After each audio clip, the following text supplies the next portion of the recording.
Price அல்லாஹ். கிறிஸ்துவுக்குள் பிரியமானவர்களே, இந்த நாளில் நாம் ஒரு தேவ வசனத்தை நாம் தியானிக்கலாம். எபேசியருக்கு எழுதின நிருபம் 4ஆம் அதிகாரம் 30ஆம் வசனம் 31, 32. அப்போஸ்தலனாகிய பவுல் சபையில் இருக்கிற விசுவாசிகளுக்கும் பரிசுத்தவான்களுக்கும் எழுதுகிறார். இந்த வசனத்தை நாம் வாசிக்கலாம்.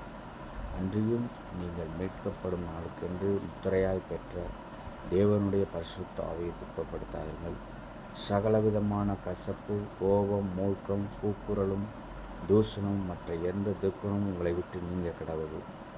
ஒருவருக்கொருவர் தயவாயும் மன உருக்கவுமாய் இருந்து கிறிஸ்துவுக்குள் தேவன் உங்களுக்கு மன்னித்தது போல நீங்களும் ஒருவருக்கொருவர் மன்னியுங்கள். அல்லேலூயா. நாம் கிறிஸ்துவுக்குள் ஒருவருக்கொருவர் மன்னிக்க வேண்டும். பரிசுத்த ஆவியை துக்கப்படுத்தாதபடி நாம் காத்துக்கொள்வோம். தேவன் நம்மை ஆசீர்வதிப்பார். ஆமென்.